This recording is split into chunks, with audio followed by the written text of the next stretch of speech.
Need to identify all the stakeholders, ये पहला step है आपका। और ये जैसे मैंने आपको बताया कि चार्टर जब आप बनाते हैं उसके बाद पहला काम ये है, आपने प्लानिंग नहीं शुरू कर देनी कि क्या करना है कैसे करना है, पहले तो ये देखें स्टेक होल्डर कौन है, ताकि जब मैं प्लानिंग में जाऊं तो इन स्टेक होल्डर से जाके रिक्वायरमेंट्स कंफर्म करूं, और जब मैं कंफर्म कर लूं उसके बाद सोचना शुरू करूं कि क्या करना है और कैसे करना है।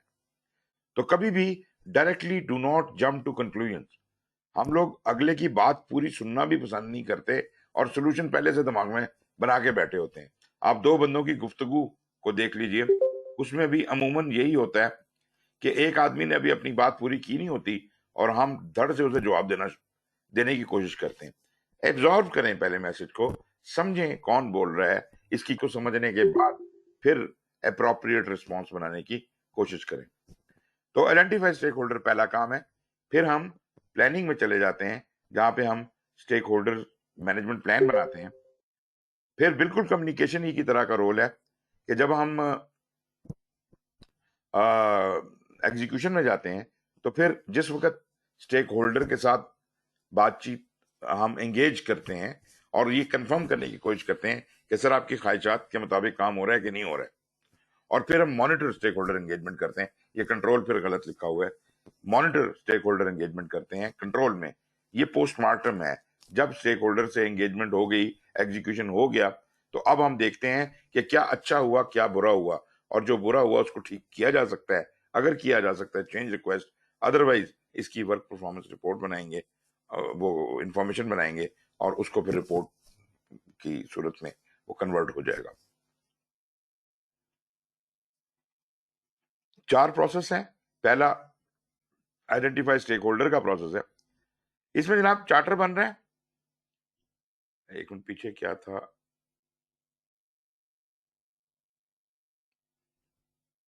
ओके, चार्टर बन रहा है जी। प्रोक्योरमेंट, एक मिनट रुकें जी, ये जरा मुझे देख लूं कि क्या मसला है, स्लाइडें क्यों अपग्रेड नहीं हुई हैं। खैर कोई मसला है, स्लाइडें थोड़ी सी अपग्रेड नहीं हुई हैं,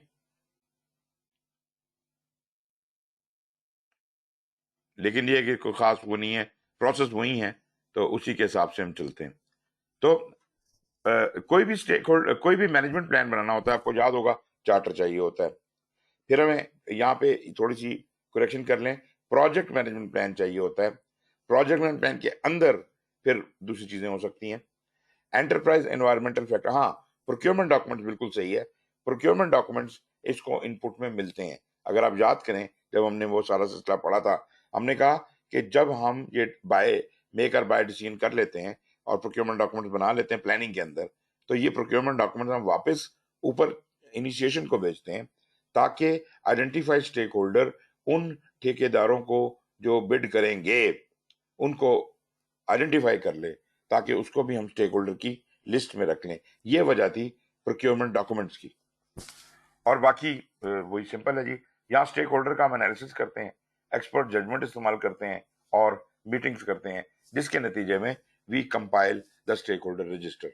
it is not only the stakeholder register, but stakeholder register के साथ हम इस स्टेक होल्डर का एनालिसिस भी करते हैं। काफी हद तक स्टेक होल्डर मैनेजमेंट और रिस्क मैनेजमेंट की कदरें मुश्तरक हैं।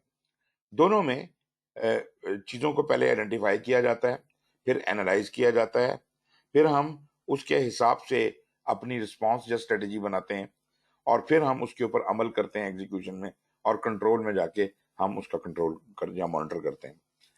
तो यहाँ पे जो आइडेंटिफाई स्टेक होल्डर का प्रोसेस है, दरअसल इसमें आइडेंटिफिकेशन ऑफ स्टेक होल्डर भी हो रही है, एनालिसिस भी हो रहा है, ठीक है जी। और जो मैंने स्ट्रेटेजी बिल्ड करनी है वो भी यही बन रही है, एक ही प्रोसेस के अंदर।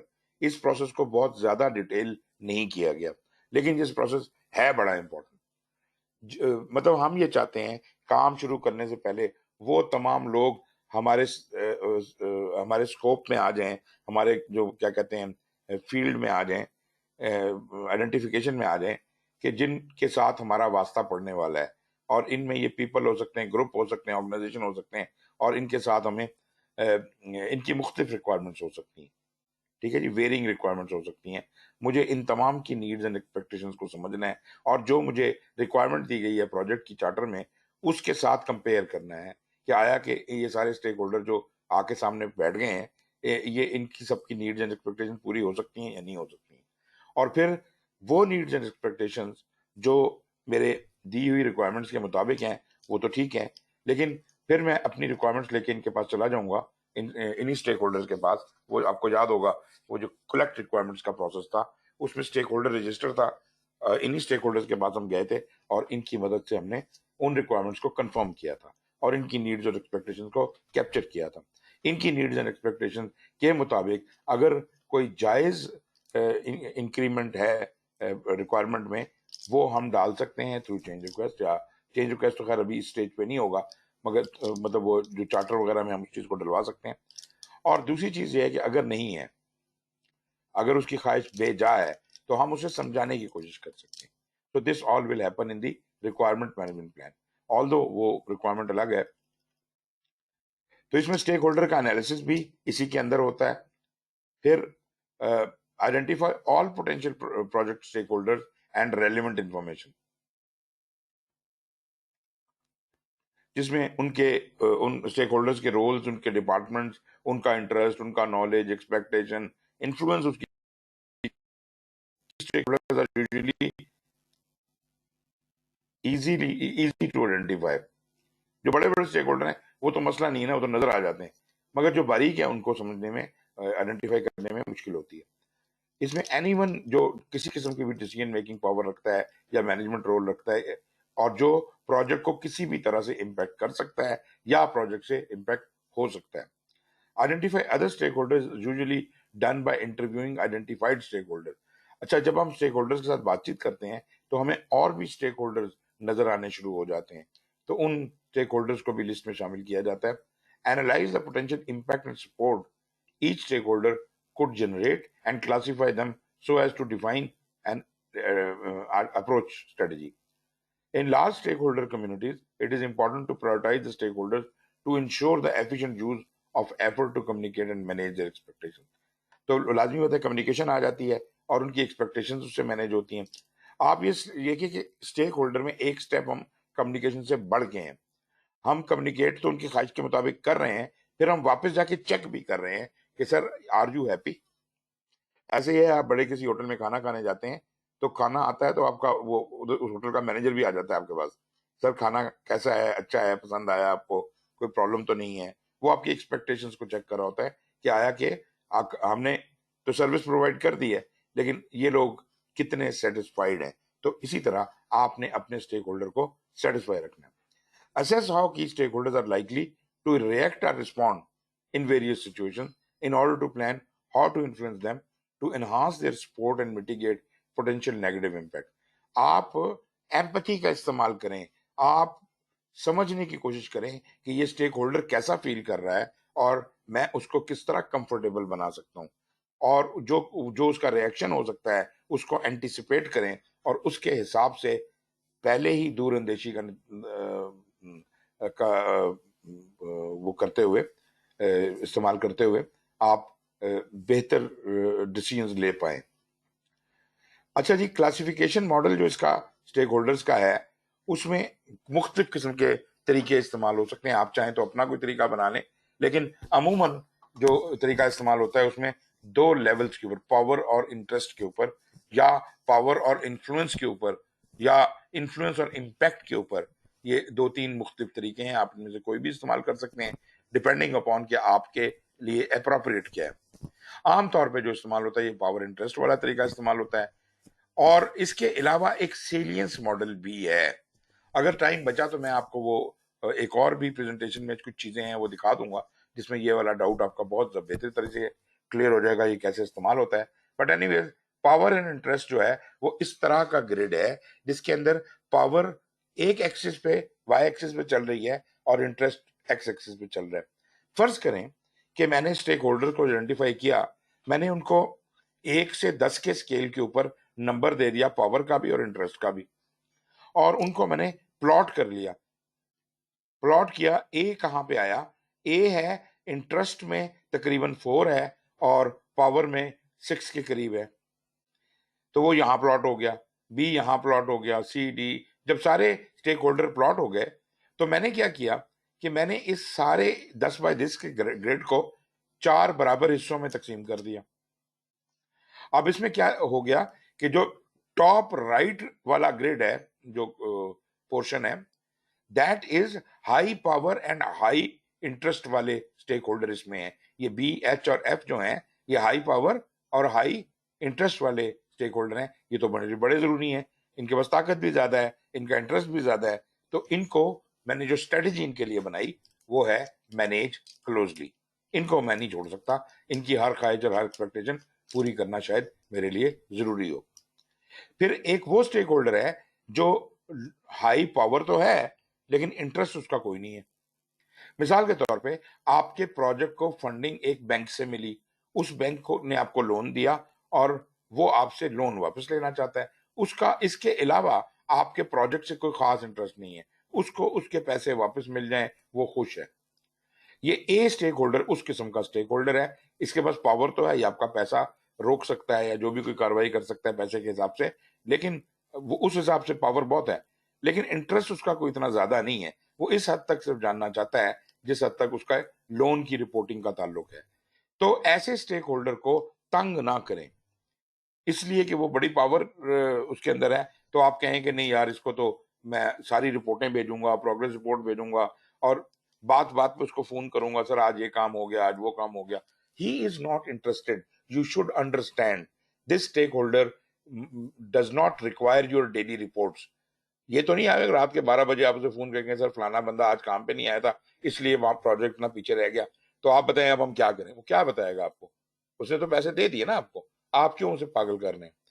तो ऐसा स्टेक होल्डर पुट ऑफ हो जाता है अगर उसको जरूरत से ज्यादा मैनेज क्लोजली करने की कोशिश की जाए, तो ये गड़बड़ हो जाती है। ऐसे स्टेक होल्डर को सिर्फ उतना दें जितना वो मांगता है, जो चीज उसको चाहिए और जब चाहिए वो कम्युनिकेशन उससे करें।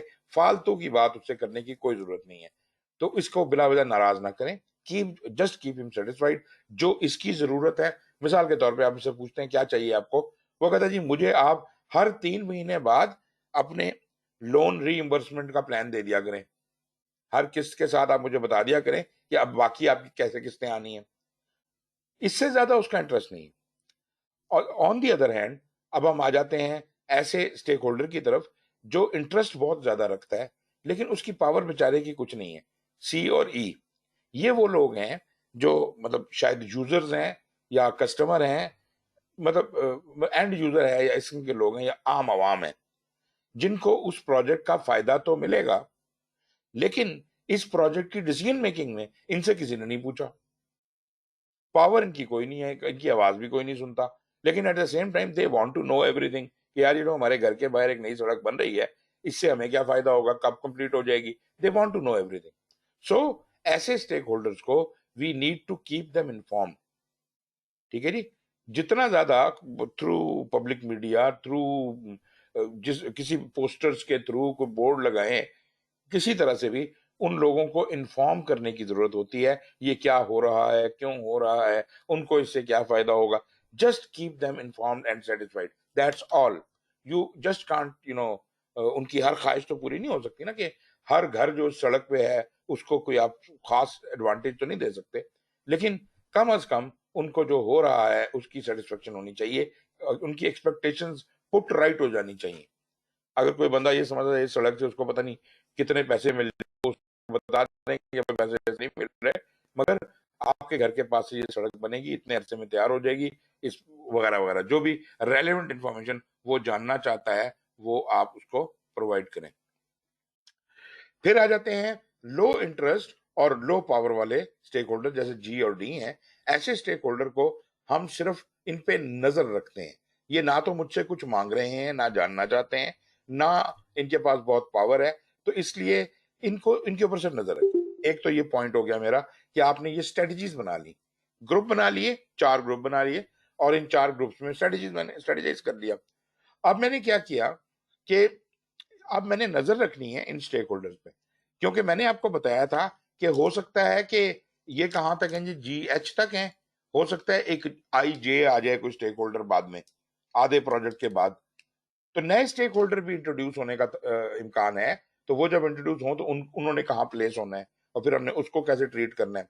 दूसरी बात ये ध्यान में रखिए कि फर्ज करें बी आज एक बड़ा स्टेक होल्डर है, ये बी यहां से मूव करके इस लेफ्ट साइड पे आ जाए और ये जनाब हाई पावर और लो इंटरेस्ट में आ जाए, तो फिर मेरी इससे डीलिंग चेंज हो जाएगी।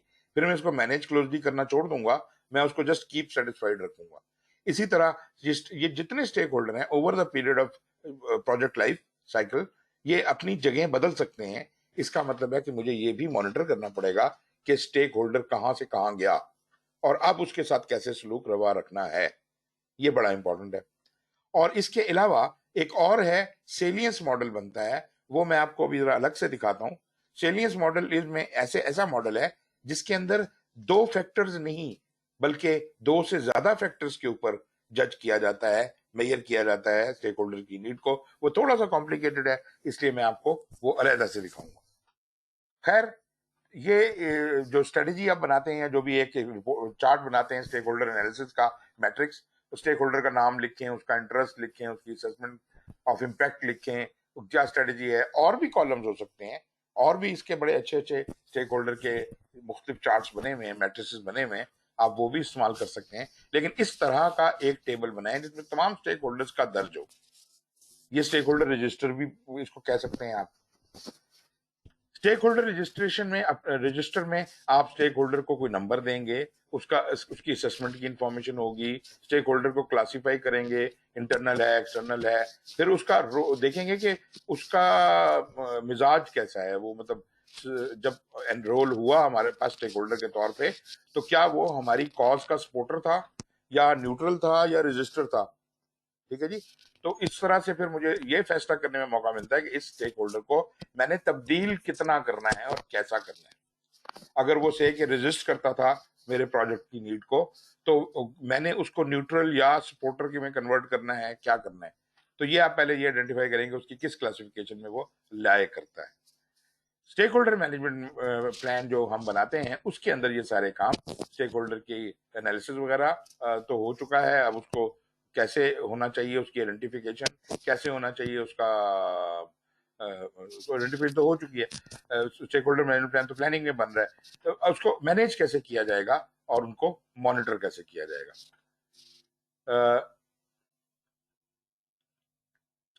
एंगेजमेंट लेवल्स हो सकते हैं, मिसाल के तौर पे ये जैसे मैंने कहा ना वो सपोर्टिव है या क्या है, तो आप यहाँ देखिए एनालिटिकल टेक्निक्स में वो कहता है engagement level of stakeholder can be classified.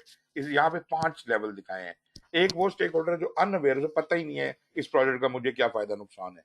एक है जो रेजिस्ट करता है, कहता है जी नहीं मैं होने नहीं दूंगा। न्यूट्रल है जिसको कोई फर्क नहीं पड़ता। सपोर्टर है जो कहता है हाँ यार इसका हमें फायदा होगा।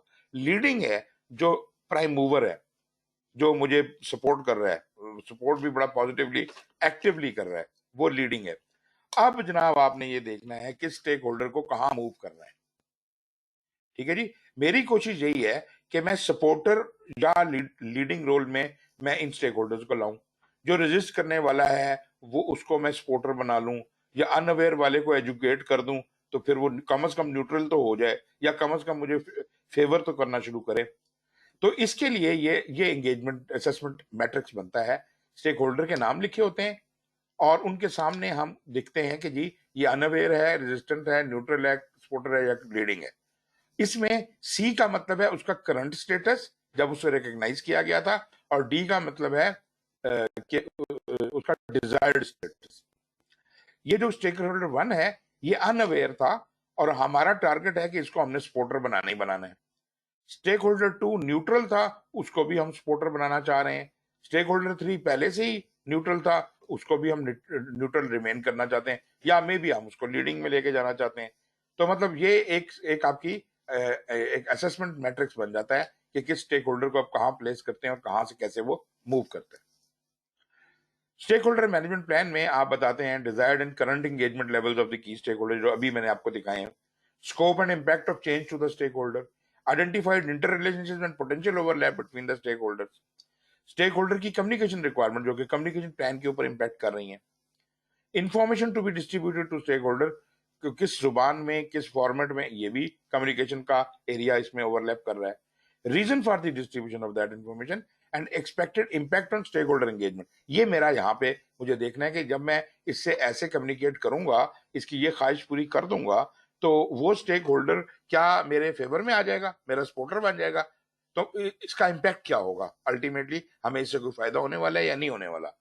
Time frame and frequency for the distribution of required information to the stakeholder, ये भी एक तरह से कम्युनिकेशन का काम है कि स्टेक होल्डर को जो जो खबरें चीजें जब जब चाहिए और जिस फ्रीक्वेंसी में चाहिए, तो वो उसके मुताबिक वो चीजें उन्हें प्रोवाइड की जाए। ये हमने कम्युनिकेशन में बात भी की थी। Method for updating and refining the stakeholder management plan, इस स्टेक होल्डर मैनेजमेंट को रिवाइज हम कब कब करेंगे, कब कब इसे रिवाइज करेंगे, और प्रोग्रेसेस जो होंगी as the project progresses and develop, उसके दौरान हम किस किस वक्त स्टेक होल्डर मैनेजमेंट प्लान को टच अपॉन करेंगे। लाजमी बात है, जब हम मैनेज स्टेक होल्डर कर रहे हैं या मॉनिटर स्टेक होल्डर कर रहे हैं, ये वो जगह हैं जहां पे हम स्टेक होल्डर मैनेजमेंट प्लान के अंदर चेंज रिक्वेस्ट कर सकते हैं। मैनेज स्टेक होल्डर का जो प्रोसेस है, इसमें आप देखें तो communicating and working with the stakeholder, याद रखिए जैसे मैंने मैनेज कम्युनिकेशन में आपको बताया था, स्टेक होल्डर एंगेजमेंट को मैनेज करने का मतलब है कि स्टेक होल्डर से मुसलसल इन कांटेक्ट रहें ड्यूरिंग एग्जीक्यूशन, और उसका हाल चाल पूछते रहें, उसकी नीड्स एंड एक्सपेक्टेशंस जो हमने एग्री की हुई हैं उसके साथ, वो कंफर्म करते रहें, सर यही चाह रहे थे आप, क्या रिपोर्टें मिल रही हैं, are you happy with it, and things like that.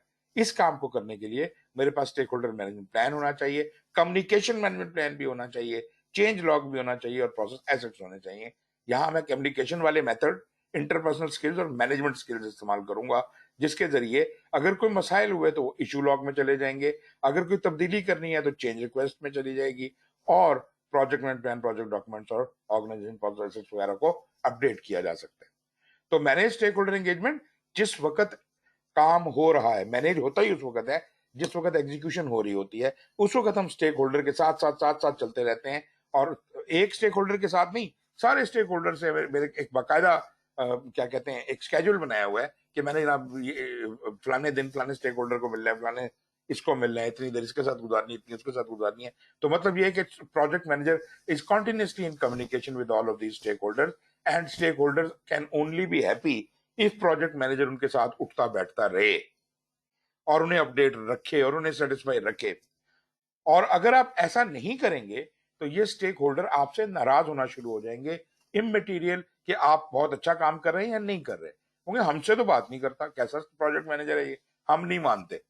तो स्टेक होल्डर्स को नाराज नहीं होने देना, स्टेक होल्डर्स को आपने बिल्कुल यूं ट्रीट करना है जैसे वो मेरे टीम के पार्ट है, पार्ट ऑफ माई टीम। उनको उनको ये एहसास हो ये तो हमारा प्रोजेक्ट, ठीक है जी। तो उनको इस तरह से अपने इन्वॉल्व और इंगेज कर लेना है। Stakeholder engagement involves activities such as engaging stakeholders to appropriate project stages to obtain or confirm their continued commitment to the success of the project. Meeting करें स्टेक होल्डर के साथ, आपने और आप क्या कंट्रीब्यूट कर सकते हैं, आप किस तरह हमारे साथ हमारी कॉज को सक्सेस कॉज को सपोर्ट कर सकते हैं। Managing stakeholder expectation through negotiations and communication, अगर स्टेक होल्डर कहता है नहीं यार मैं को नाराजगी का इजहार करता है, आप उधर ही बैठ जाए निगोशिएशन टेबल के ऊपर, आपके सर बताएं, हुक्म करें, क्या आप चाहते क्या है। Ensuring project goals are achieve, और आपने इसका भी ख्याल रखना है कि स्टेक होल्डर की ख्वाहिशात को पूरा करने में कहीं प्रोजेक्ट के गोल से हट ना जाए। आपने ये निगोशिएशन के टेबल पे बैठ गए हैं और आपने उससे बात करनी है, सर ये चीज तो हमारे स्कोप से बाहर है, हमारे गोल्स में नहीं आती, और इसको अगर ऐसे करने हैं तो मतलब निगोशिएट करें उसके साथ। Addressing potential concern that have not yet become issues and anticipating future problem that may be raised by stakeholder, ये आपकी दूरंदेशी है कि आप उन चीजों को भी एड्रेस करने के काबिल हों जो अभी तक उसने बोले नहीं है। पहले से ही जवाब तैयार रखें, पहले से प्रिपेयर होकर जाएं। Such concern need to be identified and discussed as soon as possible to assess associated project risk, और clarifying and resolving issues that have been identified, और जो इश्यूज आपके सामने लाए जा चुके हैं उनको आप रिजॉल्व करने की कोशिश करते हैं। मैनेजमेंट स्किल्स आपको लाजमी बात है कि कौन से इस्तेमाल होंगे मैनेज करने के दौरान। Project manager applies management skills to coordinate and harmonise the group toward accomplishing the project objective. लाजमी बात है, मकसद तो हमारा वही प्रोजेक्ट ऑब्जेक्टिव का है, तो हम कौन से मैनेजमेंट स्किल्स इस्तेमाल करें। Facilitate consensus towards project objective, एक बात। Influence people to support the project, negotiate agreements to satisfy the project needs, and modify organisation behaviour to accept the project outcome. मतलब मैनेजमेंट स्किल्स वो सारे काम जो stake holder के साथ मैं निगोशिएट कर रहा था towards the betterment of the project, हर चीज को खींच के आप अपने पर्पस को पूरा करने की तरफ पुल कर रहे हैं। This is your management skills. Last but not the least, ये कंट्रोल गलत है जी, ये है मॉनिटर स्टेक होल्डर एंगेजमेंट। और स्टेक होल्डर एंगेजमेंट के अंदर हम मॉनिटर करते हैं overall project stakeholder relationship कि हम क्या खोया क्या पाया। पोस्टमार्टम है ना, स्टेक होल्डर से आपने कम्युनिकेशन हो गई, अब आप मॉनिटरिंग एंड कंट्रोल में बैठे हैं। जो कम्युनिकेशन हो गई अब उसके बारे में बात करें, यार स्टेक होल्डर के साथ हमारा ताल्लुक बेहतर हुआ या खराब हुआ। और अगर आपको उसके मुकाबले में आप कहते हैं नहीं यार अभी आइंदा के कामों में हमें अपनी स्ट्रेटजी थोड़ी तब्दील करनी चाहिए, एडजस्ट करनी चाहिए, और इस तरह से स्टेक होल्डर बेहतर एंगेज होगा, तो this could be achieved through a change request. ठीक है जी, तो ऐसा अगर करने की जरूरत है हम कर सकते हैं। की बेनिफिट इस प्रोसेस का है, इट विल मेंटेन और increase the efficiency and effectiveness of stakeholder engagement. समझ रहे हैं ना आप बात? मैं अपनी स्ट्रेटजी बदल सकता हूं अपनी अब तक की परफॉर्मेंस की बुनियाद के ऊपर। और इसमें आप देख सकते हैं प्रोजेक्ट मैनेजमेंट प्लान है, इश्यूज जो आए हैं उनको हमने कैसे रिजॉल्व किया, वर्क परफॉर्मेंस डेटा कैसे कम्युनिकेशन एंगेजमेंट रखनी थी, कैसे हुई है और क्या फर्क है, उसके नतीजे में वर्क परफॉर्मेंस इंफॉर्मेशन और चेंज रिक्वेस्ट। इसमें जो इस्तेमाल हो रही हैं चीजें, प्रोजेक्ट इंफॉर्मेशन मैनेजमेंट सिस्टम इस्तेमाल हो रहा है, एक्सपर्ट जजमेंट हो रही है, मीटिंग हो रही है, नतीजे में हमारे फिर चीजें अपडेट हो रही हैं। चेंज रिक्वेस्ट भी आप कर रहे हैं, किस लिए कर रहे हैं? कंट्रोल के स्टेक होल्डर की एंगेजमेंट करने के लिए। ये चीज होगी जी। मैं क्विकली जरा थोड़ा आपको वो सेलियंस मॉडल की तरफ भी ले जाऊं ताकि टाइम खत्म होने से पहले हम उसको भी एड्रेस कर लें तो बेहतर है। Just give me a minute, मैं अभी उसको ढूंढ डांड के निकाल के लाता हूं आपके लिए।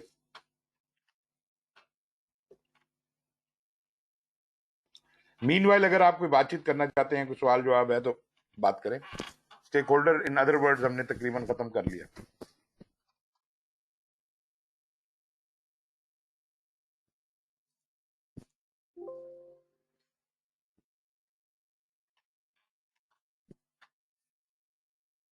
ओके जी, मुझे जरा आपने बोलना है तो आप बोलिए, मैं सुन रहा हूँ। आपस में बात करना चाहते हैं, मेरे से बात करना चाहते हैं, नो प्रॉब्लम।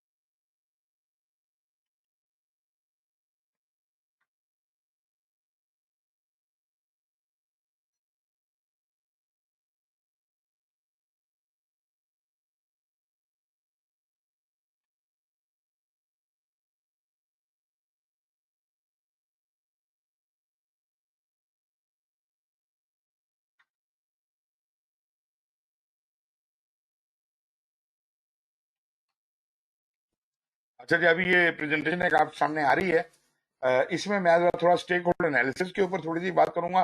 मैं ज्यादा तफसील में नहीं जाता, मैं सब आपको वो सेलियंस मॉडल बेसिकली समझाना चाह रहा था, जिसके लिए मैंने इसको ऑन किया है।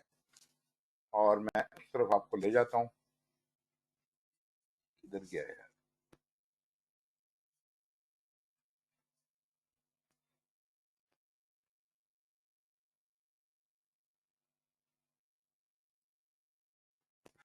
ये जनाब आपके सामने स्क्रीन पे स्टेक होल्डर एनालिसिस आ गया।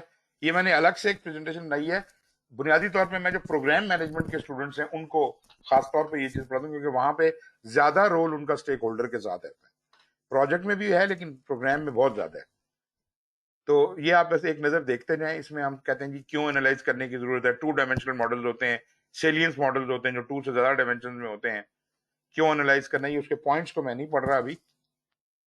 ये आपको जैसे मैंने बताया पावर और इंटरेस्ट का ग्रेड है, इन्फ्लुएंस और इम्पैक्ट का है, पावर और इन्फ्लुएंस का है, इंपॉर्टेंस और इन्फ्लुएंस का भी हो सकता है, और एक सेलियंस मॉडल हो सकता है। जो टू डायमेंशनल मॉडल हैं उसमें ये चार किस्म के मॉडल मैंने आपको बताया।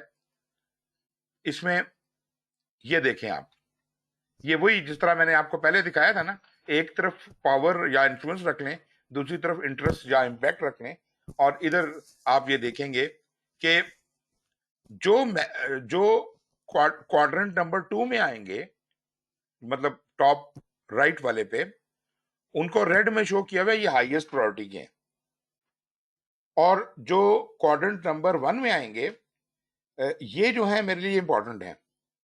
और जो क्वाड्रेंट नंबर 3 में आएंगे, ये इनको इन्फॉर्म करना जरूरी है।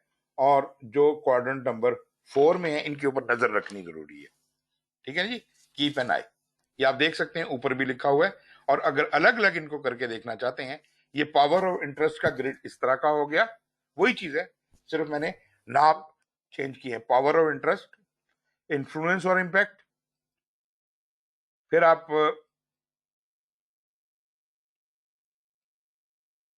इंपॉर्टेंस और इन्फ्लुएंस, मतलब कोई भी आप चीज इस्तेमाल करें, आपके प्रोजेक्ट की जरूरत के हिसाब से आप किन दो चीजों को कंपेयर करके ये फैसला करना चाहते हैं कि स्टेक होल्डर का क्या स्ट्रेटजी होगी।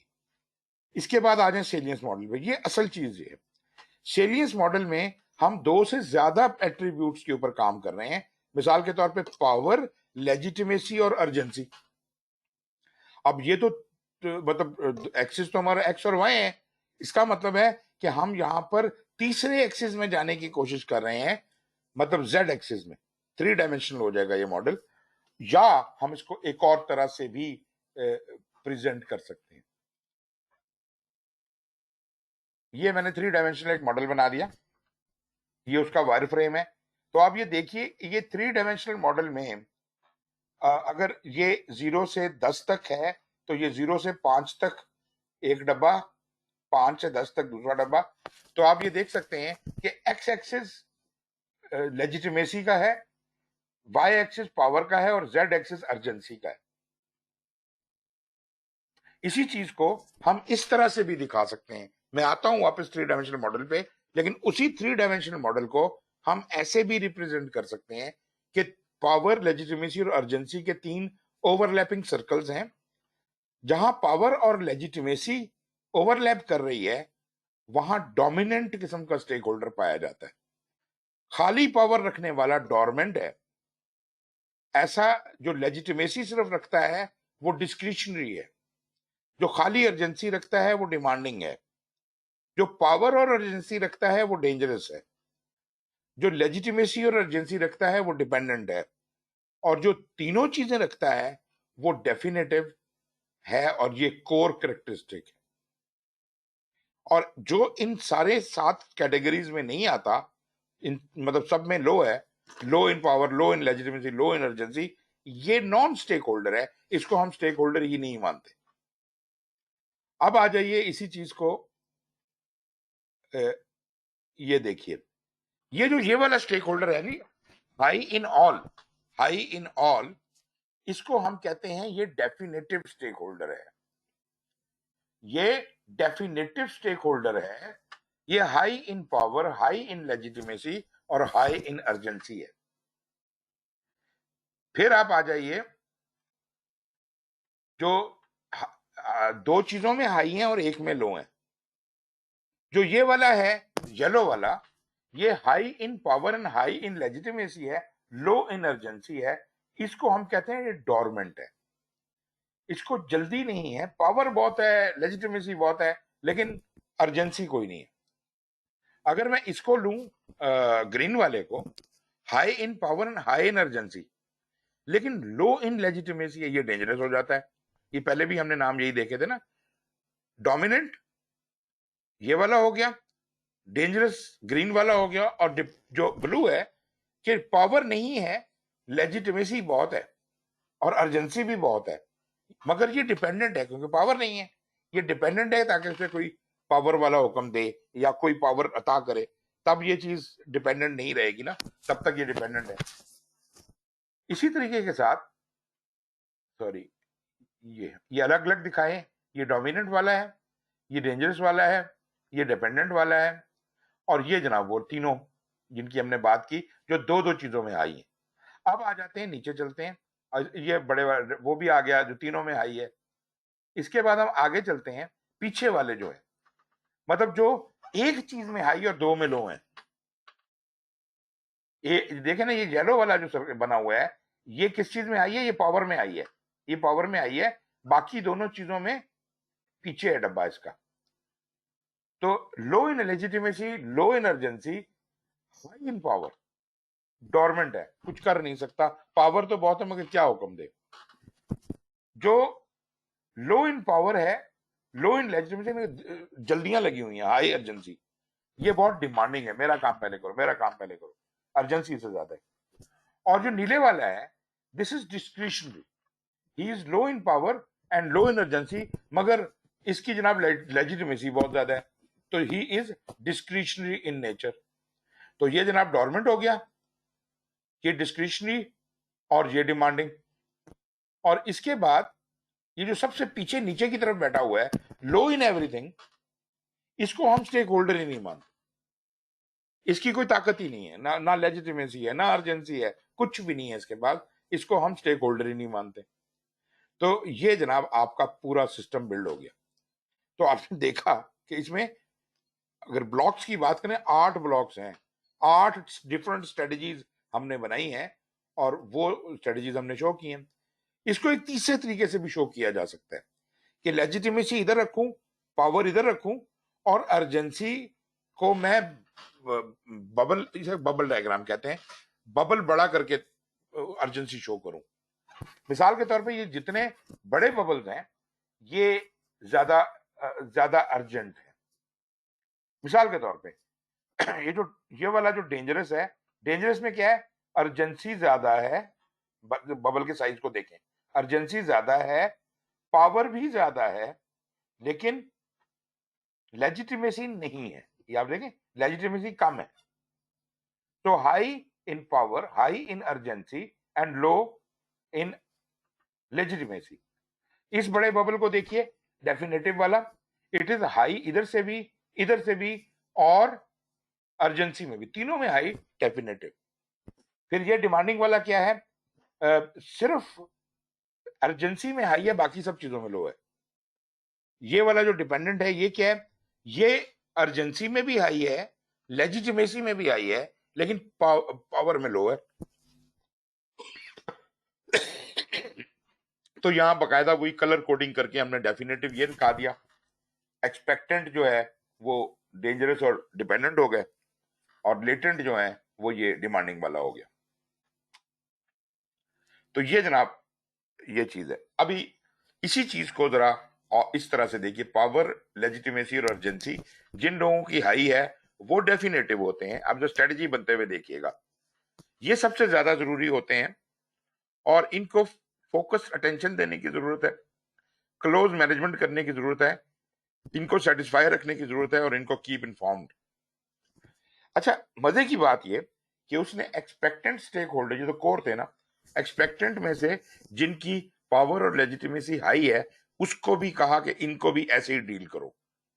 मतलब ये हाई हाई हाई वाला और हाई हाई लो वाला, इन दोनों को एक ही स्ट्रेटजी बनाई है, focus attention, close management, keep satisfied and keep informed. The only difference is कि इसकी अर्जेंसी जरा लो है। अच्छा, अगर लेजिटिमेसी लो हो तो वो कहता है ये डेंजरस है, ये न्यूसेंस कॉज करेगा और पोटेंशियली हार्मफुल है, इसको जरा एहतियात से डील करो, और इसको बस खुश रखो, सेटिस्फाइड रखो। ओके। अगर पावर लो हो और बाकी दोनों चीजें हाई हो, तो कहता है ये डिपेंडेंट है, ये आपको आपकी अलाइनमेंट से हटाने की कोशिश करेगा, इनको बस इन्फॉर्म रखो, ज्यादा इनकी बातों में नहीं आना।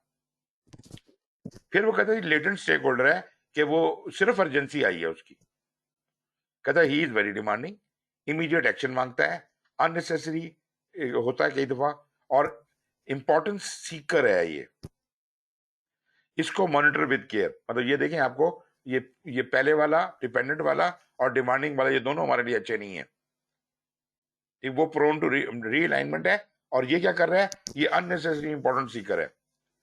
यहां आगे आ जाइए, जो लेजिटिमेसी में हाई है, ये डिस्क्रिशनरी है, अच्छा स्टेक होल्डर है, interfere only in case of problem, macro level पे इसको मैनेज करें, माइक्रो मैनेज के काम में नहीं जाना, रेगुलर स्टेटस रिपोर्ट से शेयर करते रहे, ही विल बी ओके। जो स्टेक होल्डर हाई पावर रखता है वो डोरमेंट होता है, उसकी ना कोई नीडें होती हैं, ना उसके वो कोई आपको बॉदर करता है। इस पे सिर्फ नजर रखिए, क्योंकि कोई पता नहीं है कहीं इसकी अर्जेंसी हाई हो गई तो इसने एकदम गड़बड़ कर देनी है, ये डेंजरस हो जाएगा। अगर इसकी अर्जेंसी हाई होगी तो ये डेंजरस हो जाएगा, और अगर इसकी क्या कहते हैं लेजिटिमेसी हाई होगी तो ये डोमिनेटिंग हो जाएगा। तो you have to take care. और जो लो वाले हैं you don't need to care about. ये बात हो गई थी। आखिरी मैं एक आपको और जाविया दिखाना चाहता हूं, जो दुनिया में और मॉडल्स एग्जिस्ट करते हैं इसी तरह का। एक और मॉडल एग्जिस्ट करता है, उसको कहते हैं स्टेक होल्डर क्यूब। उसमें भी इसी तरह से उसने ये चीज बनाई हुई है। उसमें वो कहता है कि इसमें जो उसने किया है पावर, इंटरेस्ट और एटीट्यूड के ऊपर उसने बनाया। कहते हैं जी अगर पावर ज्यादा हो, इंटरेस्ट ज्यादा हो और एटीट्यूड नेगेटिव हो तो ऐसे स्टेक होल्डर को हम सैबोटार कहते हैं, ये आपको सैबोटाज करेगा। जो पावर हाई हो, इंटरेस्ट लो हो और एटीट्यूड नेगेटिव हो तो ये टाइम बॉम्ब है, कभी भी फट सकता है। जिसका पावर लो हो, इंटरेस्ट लो हो और एटीट्यूड नेगेटिव हो ये ट्रिप वायर है। और जिसकी पावर लो हो, इंटरेस्ट हाई हो और नेगेटिव हो ये आपको इरिटेट करता रहेगा। अब आ जाइए पॉजिटिव वाले। पावर लो, इंटरेस्ट लो लेकिन positive, this is your acquaintance. Power low, interest high और positive, this is your friend. Power high, interest low मगर attitude positive, this is a sleeping giant. और power high, interest high और positive attitude, this is your saviour. मतलब ये है कि हमें फिर इनको अकॉर्डिंगली डील करना पड़ेगा। तो मतलब ये है कि आप देखिए जौन सा तरीका आपको सूट करता है उस तरीके के साथ आप इनको डील करें। आप ये देख सकते हैं कि आपके जो एंड्स हैं ये सारे इस तरह से हैं, और ये इसने आपको कितने सारे रोल दे दिए, 8 रोल इसने आपको दे दिए। जी जनाब, अभी बताइए कोई क्वेश्चन आंसर है तो मुझे बताइए कैसा रहा जी ये सेशन। जहां तक मुझे पता है बहुत हाई स्पीड पे हम चले हैं, लेकिन टाइम पे हमने तीनों चीजें कंप्लीट करनी है। सर इंटरेस्टिंग था, लेकिन जबरदस्त। अभी हमें एक फायदा ये हो गया कि अब हम वी आर एटलीस्ट रिलैक्स्ड कि अब हमारा सिर्फ रिस्क और प्रोक्योरमेंट रहता है। एक दिन रिस्क पे लगा लेते हैं, एक प्रोक्योरमेंट पे लगा लेते हैं। बल्कि मैं तो कहता हूं कि रिस्क और प्रोक्योरमेंट अगर एक दिन में भी खत्म हो जाए, दूसरे दिन हम गपशप लगा लेंगे, जो आपने कहा कि जी वो बातें जो है वो कर लेंगे। और अगर ना भी हुआ तो अगले दिन कर लेंगे। ठीक है जी, कोई मेरी तरफ से प्रॉब्लम नहीं है। आप अपने एग्जाम की तैयारी करें और उसके हिसाब से चलें। जी जनाब।